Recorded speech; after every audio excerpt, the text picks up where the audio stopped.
Hey guys, this is Comic Uno. Today I'm doing a review for X-Men Battle of the Atom issue 1. I'm pretty sure this is a one-shot type of thing, and then it's gonna continue in every other X-Men title. So this is just called Battle of the Atom on the internet, so this is the only part for this series, and then again it's going to continue in every other X-Men series. So it's an X-Men event. It is a Marvel event, but it's more of an X-Men event as Infinity's going on. But before I start talking about X-Men Battle of the Atom, just want to give you guys a couple updates. First update is that we are reviewing every Villain Month title on Dark Avenger Inc. So I do have 2 in-depth reviews on Dark Avenger Inc. Villain Month in-depth reviews, which are Gorilla Grodd issue 1, The Flash issue 23.1, and Poison Ivy issue 23.1 of Detective Comics. So if you want to go check out those in-depth reviews, definitely go check out Dark Avenger Inc. Also, I have Comic Uno episode 12 of Dark Avenger Inc. And that is a show where I review all the comics I read this week in one show, and a lot of exclusive comics, some Villain Month stuff, some Marvel stuff, some indie stuff. So I have Poison Ivy, Detective Comics, issue 1.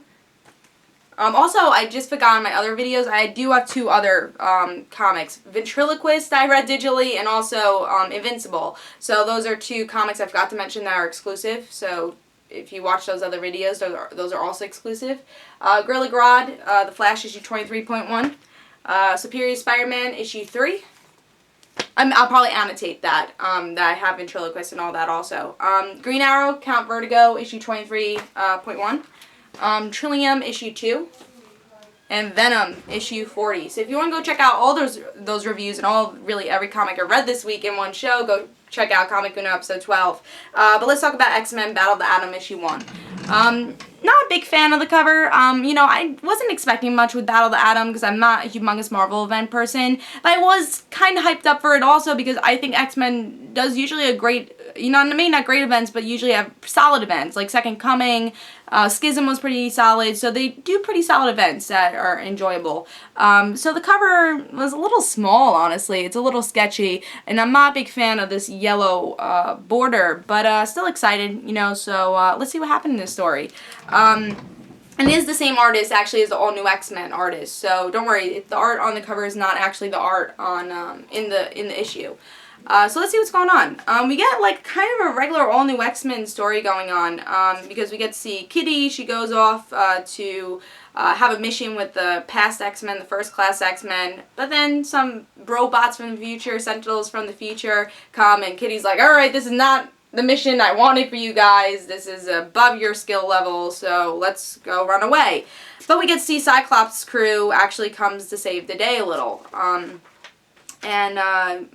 Throughout all this event, they all fight the Sentinels, and we think that the whole battle's over, but one of the Sentinels are still alive and attack Cyclops, the past Cyclops.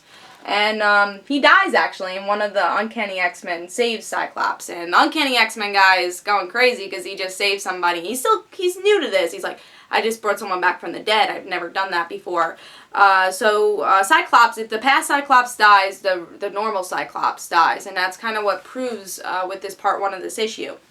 Then we get them going back to the school, and they're trying to plan, alright, we gotta bring the past X-Men back because this is trouble. If one of them dies, then the future person dies. The future X-Men dies. So they're like, alright, let's bring them back to the past. And we get a flash from the future, which I'll talk more in depthly about these future characters in my part 2 review, but we get a flash from the future of the X-Men, and that's our cliffhanger. Honestly, I love this issue. It was such a hard pick for my top 3 because there are 3 issues this week that just blew my mind. And honestly, I think I like this issue the most because it surprised me the most. I'm not gonna tell you the 3 issues that really I loved. You have to watch the countdown for that.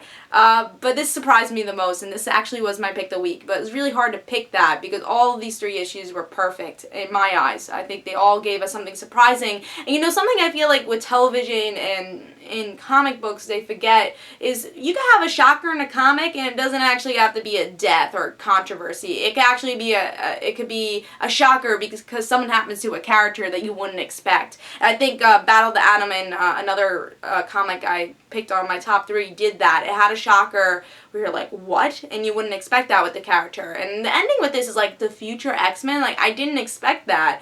Maybe because I didn't know much going into Battle of the Atom. I didn't really know what the story arc was going to be about. I knew Nightcrawler was somehow going to come back and stuff.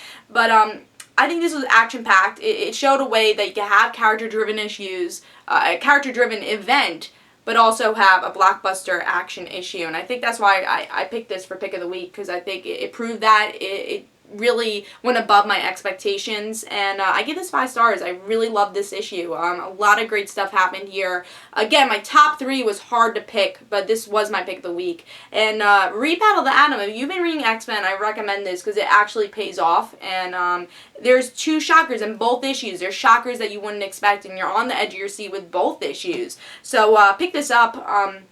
Definitely, it's my Pick of the Week, actually, so definitely pick this up. I hope you guys enjoyed. This is Comic Uno, and guys, don't forget to follow me on Twitter for Comic Uno and their end situations, and don't forget to like me on Facebook. So I'll see you guys later. Bye.